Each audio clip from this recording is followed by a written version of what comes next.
Lição 25, do estudo dos profetas menores, livro de Oséias, capítulo 3, versículo 1 ao 5. Eu acho que vai ter que mudar a configuração aí, ficou muito claro.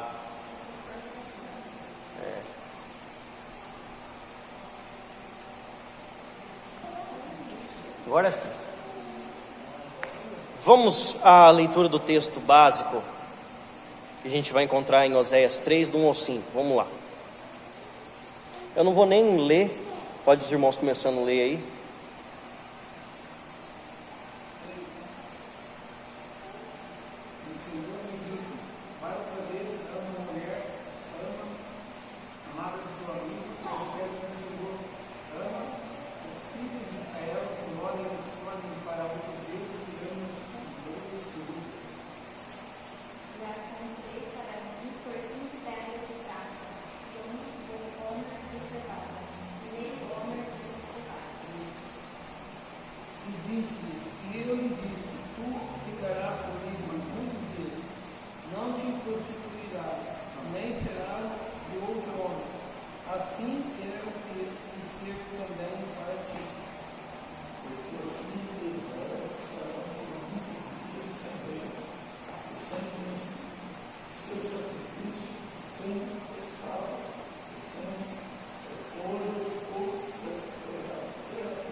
Amém.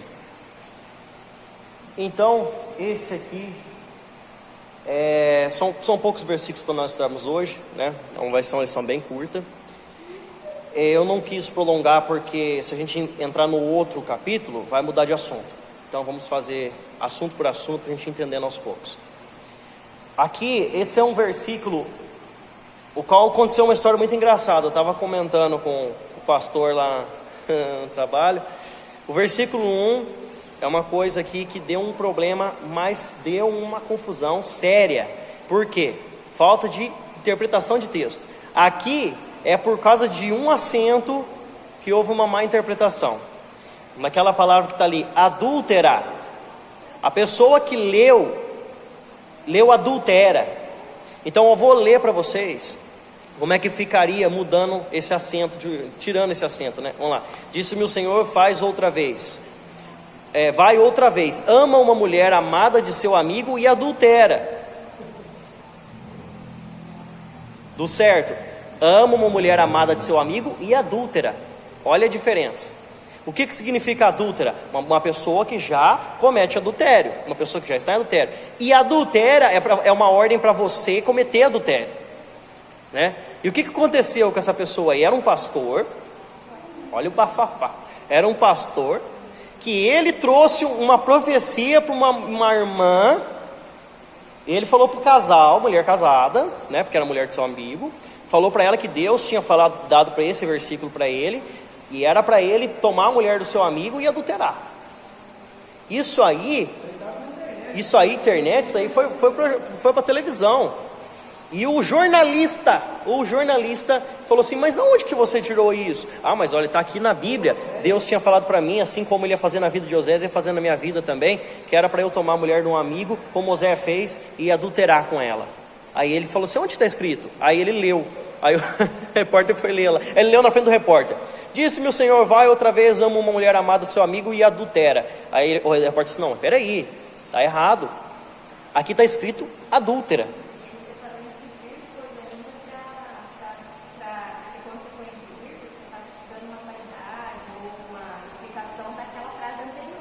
Ele ainda está explicando que ela é adúltera, para acabar a frase ali, adúltera, né? Não é adultera. Aí o repórter falou para ele, mas espera aí, está escrito adúltera e não adultera. Aí o rapaz olhou, o pastor olhou e falou assim, mas espera aí, ele falou assim, realmente, isso aí pode mudar muita coisa. E Deus tinha dado para ele essa palavra. Não, e pior que o marido também tinha concordado. Nossa. O marido tinha aceitado, ou a mulher falou que... Se foi Deus que mandou, então vamos continuar. Que absurdo. Gente, a primeira coisa que eu vou falar para vocês: profecia. Profecia é a Bíblia. A palavra de Deus fala que não houve profeta depois de João Batista que profetizasse as coisas da Bíblia. As coisas que nós ouvimos hoje, que vem um profeta e fala para você, para a sua vida, é muito diferente dessa profecia que está aqui. É muito diferente. Isso aqui já é a profecia de Deus para a sua vida. Se você seguir isso aqui, você não precisa de profecia para a sua vida. Quem disse que você precisa? De forma alguma. A Bíblia é o caminho para ir para o céu.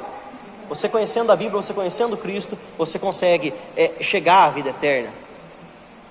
Mas não tem essa conversa fiada aí, de que chega um homem, tira um versículo da Bíblia e fala que ele está profetizando. Ah, Jesus, ainda lê errado ainda. Então, vamos aprender o português certinho, para na hora de ler, não ler errado. Outra passagem que teve lá, que um irmão leu também, ele falou assim que Jesus era casado. Aí, que Jesus é casado? Jesus era casado. Mas por que Jesus é casado? Onde você me prova que Jesus é casado? Falou assim, ó: e quando Jesus morreu, pegaram e lançaram sorte sobre a sua túnica. A mulher dele chamava túnica. Sobre a túnica de Jesus. Túnica, onde está escrito túnica aí? Era o nome dela. O nome dela, parece nome de mulher brasileira ainda por cima, né?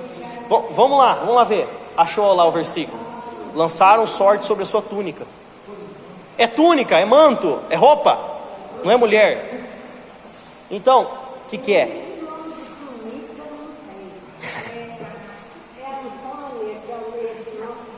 É apelido, né? Isso é apelido. Então, a gente ouve cada bobagem porque a pessoa leu errado a Bíblia. Então, uma dica muito boa para qualquer irmão: na hora de ler a Bíblia, cuidado. Leia direito, não leia de qualquer jeito. Presta atenção no que você está lendo, principalmente na acentuação. Porque você viu que um acento muda tudo? Uma vírgula muda tudo. Um acento muda tudo. Entendeu? Eu não estou aqui para dar aula de português para ninguém. Mas, se você ler errado, você vai entender errado. Então, leia certo. Faça das formas corretas, né? Então, vamos lá para o versículo 1. Então, o que Deus manda para Oséias? Vai outra vez, ama uma mulher, amada de seu amigo e adúltera, como o Senhor ama seus filhos de Israel, embora eles olhem para outros deuses e amem bolos de passas. Vamos lá, esse versículo ele é dividido em duas partes, né? A primeira parte, dele tomar uma mulher adúltera. Mas espera aí, de quem que ele está falando? Ele está falando para ele tomar uma mulher de um amigo dele e cometer o adultério, assim como houve aquela má interpretação? Não. Essa mulher que ele está se referindo é a Gomer, é a antiga esposa dele. Mas por que antiga? Se você voltar lá no capítulo 2, versículo 1, ele fala, versículo 1 e 2: chamai o vosso irmão, meu povo, e a vossa irmã, favor. Repreendei a vossa mãe, repreendei-a, porque não é mais minha mulher. Então é esse versículo que representa, como eu tinha falado, uma carta de divórcio. Então, o que nós entendemos aqui é que Oséias já não era mais casado com Gomer. Assim como Deus já não tinha mais aliança com o seu povo, já tinha sido quebrado. Então aqui tudo que acontece na vida de Oséias é a representação daquilo que vai acontecer com o povo de Israel. Acontecia primeiro na vida do profeta e depois em sequência aconteceria com a nação. É essa a representação. Eu acredito que a vida de Oséias foi dessa forma. Deus falou assim: olha, já que esse povo é tão cego, eu vou mostrar fisicamente, eu vou mostrar praticamente para eles poderem entender. Eu acho que Deus ali usou a vida de Oséias como ele usou Moisés, o representante dele, para que o povo entendesse, né? Falou assim: olha, você vai, eu não posso falar que eu vou casar com a nação, então você vai casar com a nação, você vai ter ela como tua esposa, e aí depois você vai divorciar dela, porque é o que eu faria se eu fosse comigo, o pecado é muito grande. Então, vou divorciar, aí depois vai.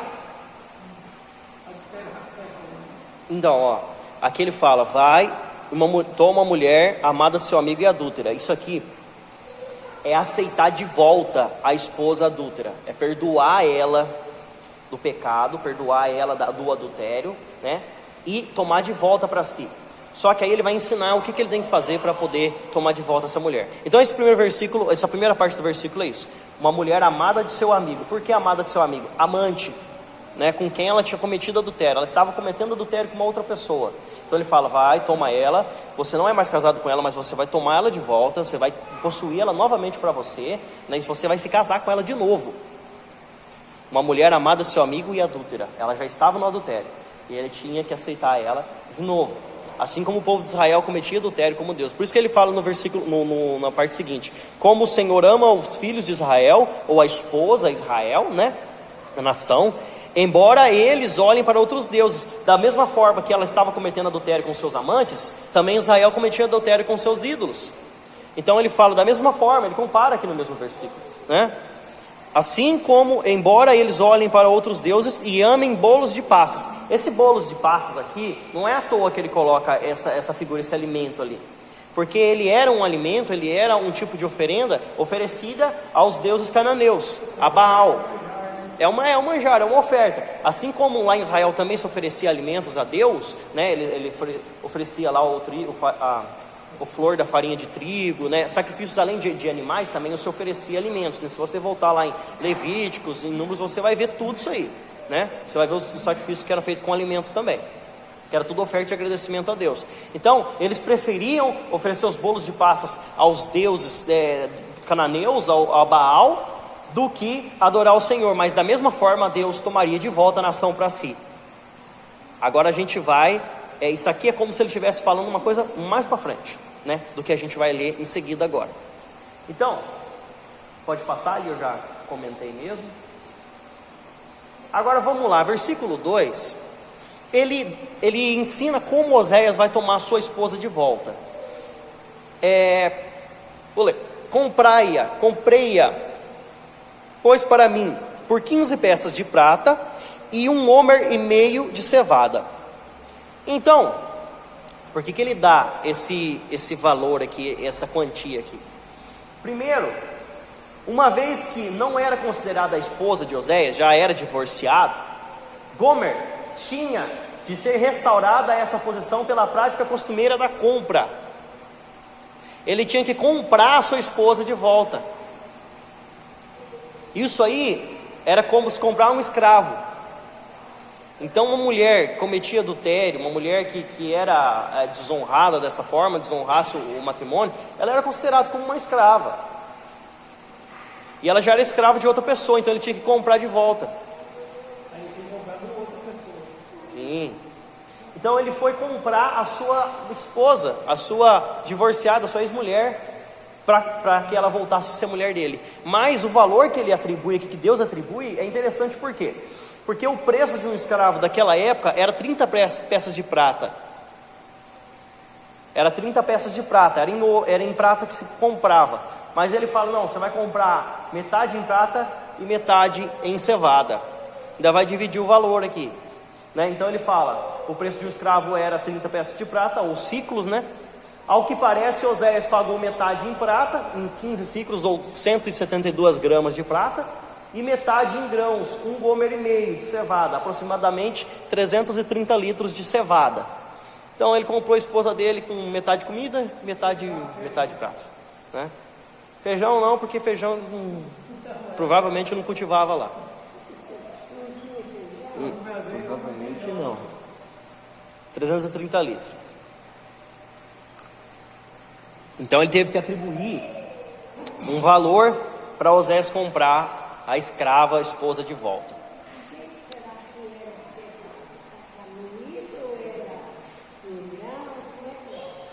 Deve ser grão, né?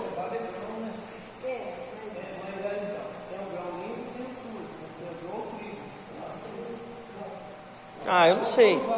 Eu não sei se eles vendiam limpos, com casca, sem casca.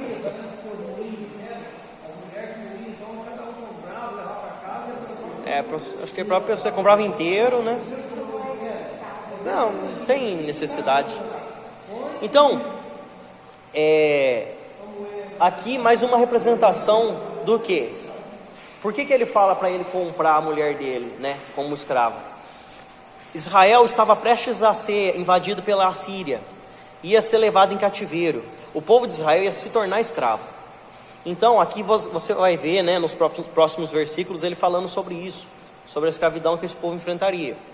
Então ele fala: compra ela, faz tudo. Oséias ia fazer tudo o que acontecer com o povo de Israel, né? Deus ia ter que comprar de volta o seu povo, ia ter que trazer de volta. Compra para ele, né? Compra para mim. Compra para mim. Ele fala: comprei-ma, comprei-a, né? Compra para mim. Então, agora versículo 3, pode passar?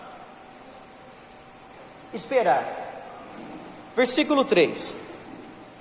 E lhe disse: tu esperarás por mim muitos dias, não te prostituirás, nem serás de outro homem, assim também eu esperarei por ti. Que declaração de amor bonita, né?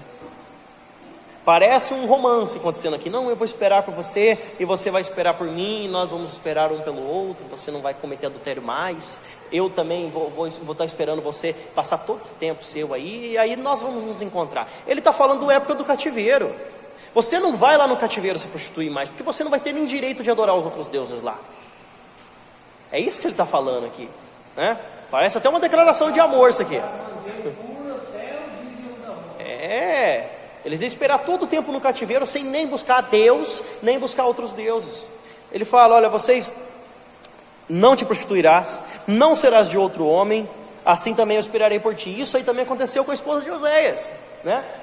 Parece uma promessa de amor, mas na verdade faz referência ao tempo de exílio de Israel.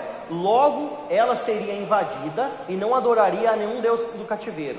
Da mesma forma, Gomer foi posta de reclusão por vários dias para representar esse exílio. Então isso aconteceu antes na vida de Gomer, né? Gomer, a esposa de Oséias, para poder representar o que aconteceria com Israel. Então ela também foi, quando ela foi comprada de volta, ela foi posta em reclusão. Ela não conheceu um homem nenhum, né? Ela ficou lá de castigo por alguns dias ali, um tempo, vários dias. Então, a vida de José foi um teatro. A vida dele, dessa mulher, foi um teatro representando como seria. A vida de José foi uma profecia. Então, mas é um teatro representativo. Apresentava para o povo de Israel o que ia acontecer com eles no futuro. Só que eles não entenderam. Eles não entenderam. Oséias fez tudo do jeito que Deus mandou, mas eles não entenderam. Vocês querem entender? Ele já arrependeria e isso não aconteceu. Talvez não, né? Talvez não fosse levado em cativeiro. Não aconteceu. Não, de forma alguma. Isso aí, tudo que aconteceu na vida dele. Mas é um povo muito duro, né? Um povo muito difícil, que não tinha como Deus lidar. Então, por que Deus tinha que levar para o cativeiro? Para poder lidar com eles lá. É o que nós falamos na aula passada, né? Sobre o vale de Acor. Não tinha como. Eles tinham que ir para o vale, eles tinham que passar pelo deserto para poder chegar até a terra prometida, vamos falar assim, né? Para eles poder ser repreendido, aprender, entender aquilo que Deus queria falar na integridade, né? Inteireza da palavra de Deus, eles tinham que passar por aquilo, senão não ia dar. Aconteceu a mesma coisa com Jesus. Veio para os seus não receberam. Não quiseram de novo. Então, aí o que acontece? Esses homens, eles ainda vão passar por tudo lá na grande tribulação, para depois entrar na terra prometida. Vão sofrer De novo. É assim, precisa. E por quê? Por que Deus faz isso? Porque Deus prometeu a Abraão. Porque Deus prometeu a Davi. Então, ele vai manter a palavra dele, mas esse povo vai aprender, né? E se a igreja bobear, vai ser pior. Porque esse povo, eu vou falar uma coisa para você: Israel é uma nação que tem uma promessa inquebrável. O povo gentil, nós temos uma promessa através de Cristo, mas nós somos ramos enxertados. Então, muito cuidado. Porque nós não temos segunda chance. Entendeu? Nós não temos segunda chance. Eles vão ter, nós não. Então a igreja tem que tomar o maior cuidado. Por quê? Primeira chance sobe na primeira, porque para a segunda você não vai ficar. Então vamos lá. Então ela foi posta em reclusão, ficou de castigo, né? E Israel também ia acontecer isso. Eles iam ser levados para o cativeiro, eles iam ficar de reclusão, eles não iam nem falar com Deus, e não iam conhecer nenhum deus cananeu, nem lá eles iam poder adorar os deuses deles, que eles estavam adorando naquela época, né? Principalmente porque lá não era o povo cananeu, então eles não iam adorar o deus cananeu lá, e nem ia adorar outro deus também, nem os deuses dos assírios não iam adorar. Então esse povo ia ser levado de cativeiro, ia ficar em reclusão, não ia ouvir Deus, não ia ouvir a palavra de Deus, como nós vimos lá em Amós. E Deus ia tratar com eles para depois trazer eles de volta. Ele ia esperar pelo povo. Ele fala: eu esperarei por ti. Depois que ele trouxesse o povo de volta, aí eles iam voltar a buscar Deus, e não ia buscar outro Deus mais. Versículo 4, pode passar. As perdas do exílio. Então no exílio, no versículo 4: porque os filhos de Israel ficarão por muitos dias sem rei, sem príncipe, sem sacrifício, sem coluna, sem estola sacerdotal ou ídolos do lar. Então, no exílio não se tem direito a nada. sem rei, sem príncipe, sem estola, mas também sem ídolo. Então, para Deus era a ocasião perfeita para trabalhar no coração do seu povo, porque eles não teriam direito a nada. Era mais fácil trabalhar com esse povo nessa situação do que trabalhar com eles na terra deles, porque lá era o lugar perfeito para humilhar, para poder entender o lugar deles, para poder eles reconhecer quem era Deus, porque lá eles não teriam mordomia nenhuma, né? Uma pessoa que está bem abastada financeiramente, que tem tudo do bom, tudo do melhor, para ela esquecer Deus é muito fácil, está tudo bem, ela não precisa de Deus. Agora, na hora que acaba tudo, na hora que tudo isso é levado pelo ladrão, na hora que isso tudo acaba porque ela entrou numa enfermidade muito grande e nenhum valor que ela tinha ia conseguir curar ela, aí ela lembra de Deus. Então, quando eles entram no cativeiro, quando o povo passa pelo deserto, quando as pessoas entram numa situação da qual elas não têm controle mais, aí é onde que Deus consegue trabalhar na vida dessas pessoas. Então, para nós é bom o quê? Quando você estiver bem, busque a Deus. Quando você estiver bem, não deixe a casa do Senhor. Mas é fácil para o ser humano esquecer quando ele está bem, não é? Principalmente questão financeira, porque onde que dói mais no coração do homem é no bolso. Parece que o coração bate lá no bolso, é onde dói mais. Se faltar dinheiro, aí briga com a mãe, briga com o pai, briga com a esposa, briga com os filhos, briga com o cachorro, chuta a porta da casa e faz tudo. Por quê? Porque é o dinheiro que manda, né?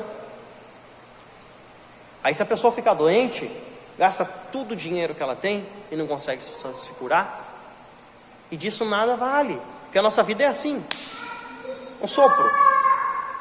Então nós temos que adorar o nosso Deus, buscar o nosso Deus, estar bem com Ele enquanto estivermos vivos, todo tempo. Não importa o tempo, porque senão vai acontecer igual aconteceu com esse povo aqui. Fica deixando Deus de lá, vai para o cativeiro. Deus está só guardando. Daqui a pouco vai chegar o seu dia, e você vai para o cativeiro, vai ficar um tempinho lá no cativeiro. Se der tempo de você voltar em vida, beleza, senão você vai ter que buscar Deus lá mesmo. Então, abençoe a você mesmo nessa terra, né? Seja um abençoador de si mesmo. E vamos lá, então ele fala duas coisas interessantes aqui. Primeiro, estola sacerdotal. Então, rei, príncipe, sacrifícios, coluna, né, templo, essas coisas aqui dá para entender claramente. Agora, duas coisas que ele fala aqui muito interessante é o que? A primeira é a estola sacerdotal. A estola sacerdotal a gente pode abrir lá em Êxodo 28, 6 ao 14, para a gente ver lá. Vamos ler, já que nós não temos uma aula muito longa, dá para ler esses versículos. Êxodo 28, do 6 ao 14. Farão a oferta do ouro e azul púrpura, de carmesim, do linho fino torcido e óleo de esmeralda.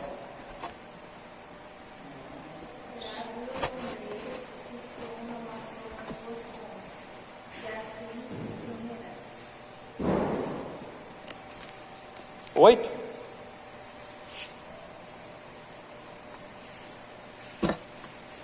Acharam? Achou?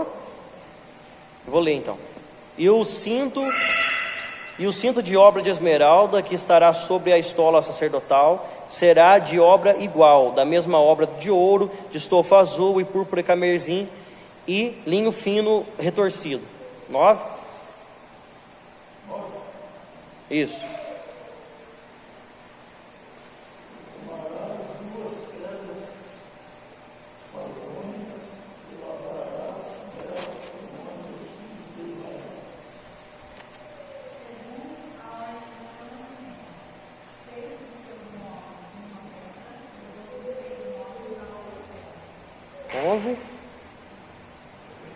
Achou?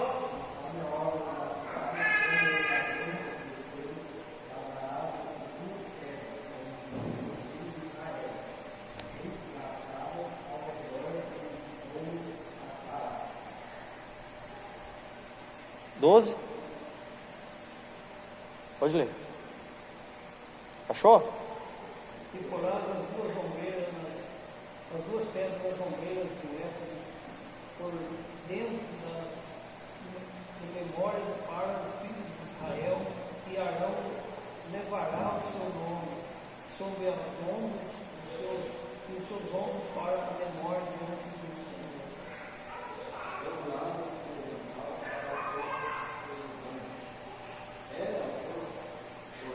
Acho. Peraí, não, você está lendo errado. É 28, 13. É, 28. É curtinho esse versículo 28. Pode ler, hein? Os dois.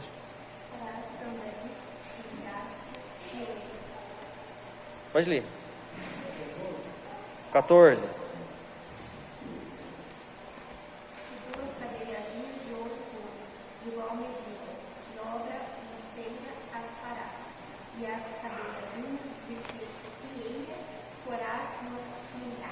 Cadeiazinhas é corrente, tá?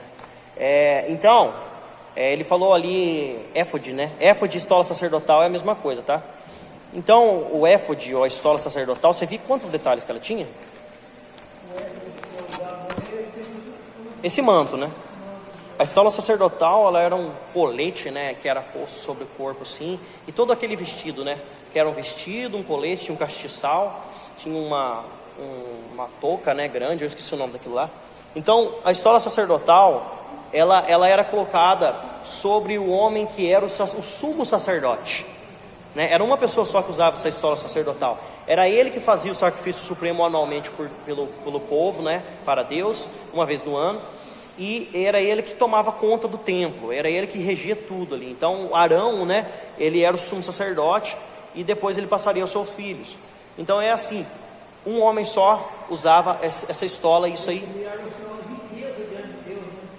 Porque essa estola dele era muito cara. Ah, é? Sardônia, esmeralda, ouro, tudo aqui na estola dele. Só coisa cara.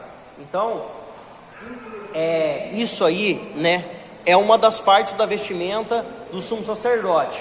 Mas aqui ela é associada à idolatria. Por que idolatria? Porque os ídolos também eram feitos de esmeralda, de ouro, eram feitos de sardônia, de ônix, dessas pedras preciosas, de prata.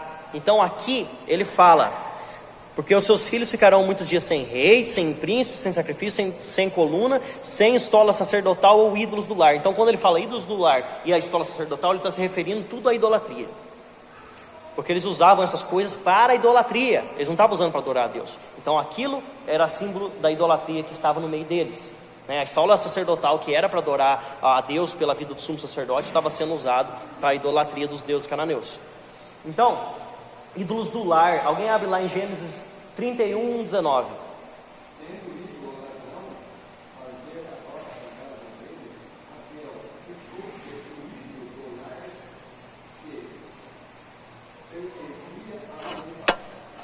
Ele furtou o ídolo do lar? Então, isso aí era um deusinho que ficava em casa, né? Era um santinho que eles guardavam dentro de casa lá para eles poderem adorar. Ele fala, ó, isso.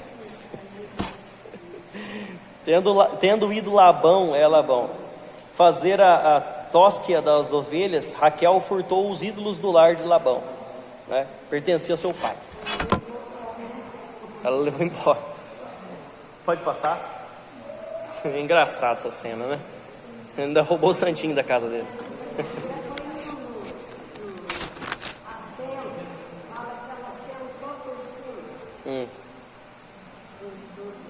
Sei lá que é. Vamos, agora tem uns versículos para abrir aí para a gente encerrar. Ezequiel 34, 24. Aí o outro já vai abrir lá em Jeremias 23, 5. E depois nós vamos abrir lá em 2 Samuel 7, do 12 ao 16. Aí nós vamos estar lendo aí todo mundo. Ezequiel 34, 24. Vou ler aqui o versículo 5. Diz assim: Oséias 3, 5. Depois tornarão os filhos de Israel e buscarão o Senhor seu Deus, e a Davi seu rei. E nos últimos dias, tremendo, se aproximarão do Senhor e da sua bondade. Que papo esquisito que é isso aqui. Como assim? Tudo bem, até aí.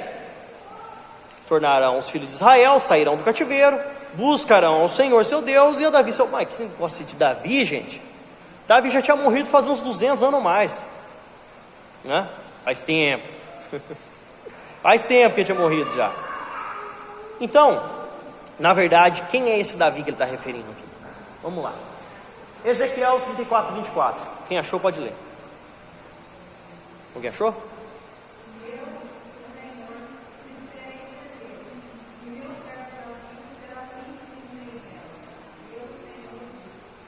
Então, de novo, aqui ele usa a figura do Davi. Davi será príncipe no meio delas, eu serei seu Deus, Davi será príncipe no meio delas. Mas quem é esse Davi que ele fala aqui? Né? Sou estranho sabendo que não era mais vivo na época. No entanto, não se refere a Davi diretamente, não ao homem Davi, mas o filho de Davi. Quem é o filho de Davi? Jesus. Então aqui ele está tratando não de um tempo agora. Por exemplo, o povo foi tirado do cativeiro. Eles não são cativos mais no povo assírio. Mas foi depois disso que aconteceu isso? Não, isso aqui é uma referência às coisas do futuro. Então nós estamos andando num tempo aqui. Está falando de um tempo daquela época. E está falando de coisa muito depois que ainda nós não vimos, né? Que o povo de Israel ainda não viu. Então quando ele se refere aqui a Cristo, lá na segunda vinda, lá na restauração da terra de Israel, do povo de Israel e a igreja junto. Entende? Então isso aqui é uma coisa para o futuro. Nós estamos falando de coisas que aconteceu muito tempo atrás, que ainda nem se cumpriram. Então isso aqui que eu estou pregando para vocês nessa manhã, na verdade também nós vamos ver. Na verdade ainda não aconteceu, certo? Então, vamos lá agora para eu poder explicar isso aí. Jeremias 23, 5.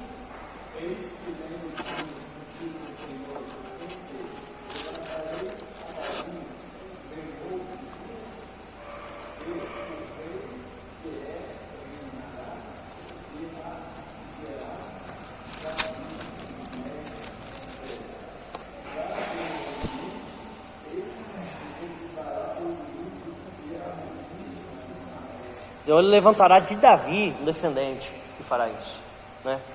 Reinará sabiamente, terá o trono eterno, né? Então ele está falando de Cristo aqui, ele está falando do descendente de Davi, não de Salomão, mas do descendente de Davi, do filho de Davi, como aquele cego chamou Jesus, né? Então vamos lá, vamos abrir lá agora em 2 Samuel, nós vamos ler do 12 ao 16, 7, 12 ao 16. Eu vou ler o 12 aqui, depois vocês continuam. 2 Samuel 7, 12, diz assim. Acharam?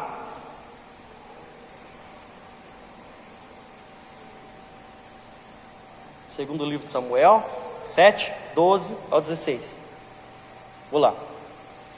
Quando teus dias se cumprirem e descansarem com os teus pais, então farei levantar depois de ti o teu descendente.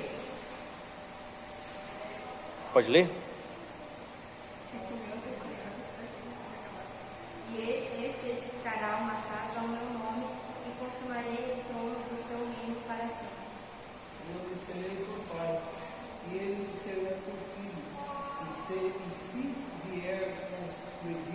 castigá-lo-ei com varas de homem e com açoite dos filhos dos homens. 15.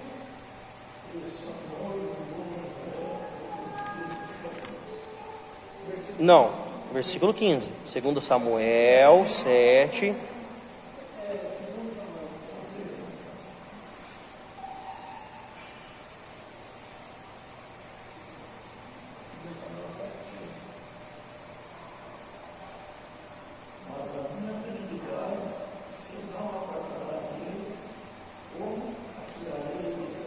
Retirei.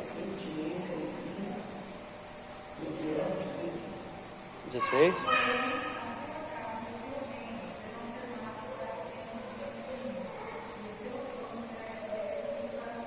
Tá, então aqui, sempre que nós falamos do reino do norte e do reino do sul, nós temos que lembrar que Deus só permaneceu o reino do sul na mão da descendência de Davi, porque ele tinha essa promessa através de Davi para Cristo, que não faltaria rei no trono de Davi.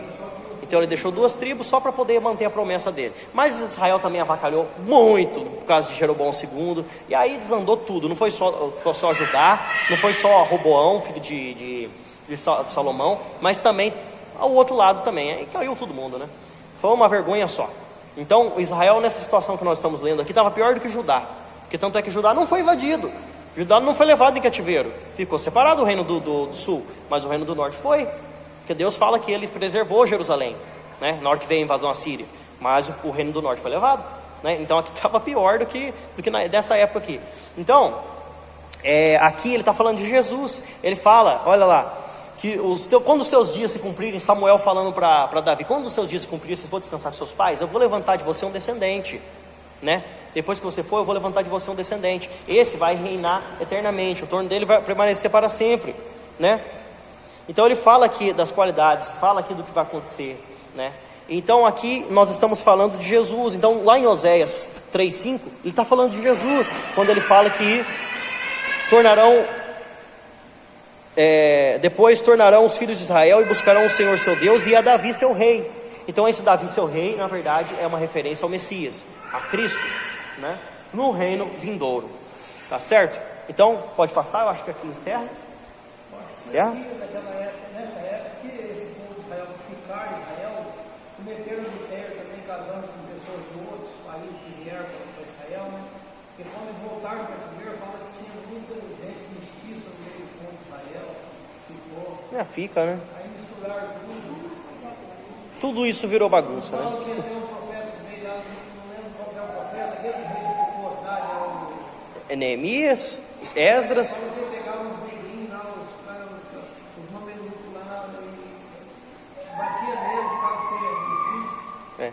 Esse governo é terrível.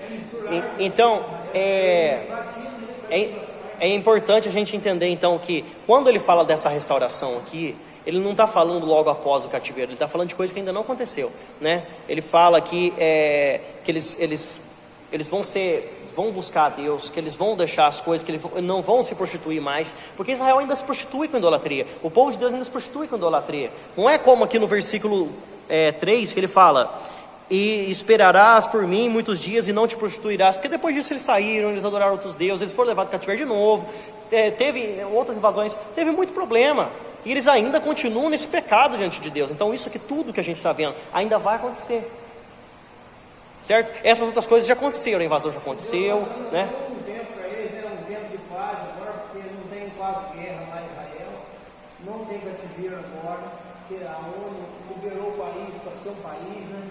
Então, Deus está dando um tempo para ele, mas parece que ele não quer mudar, ele não quer mudança. Então isso aqui são coisas que ainda não aconteceram. Esse versículo 5 aqui nós ainda vamos ver também, né?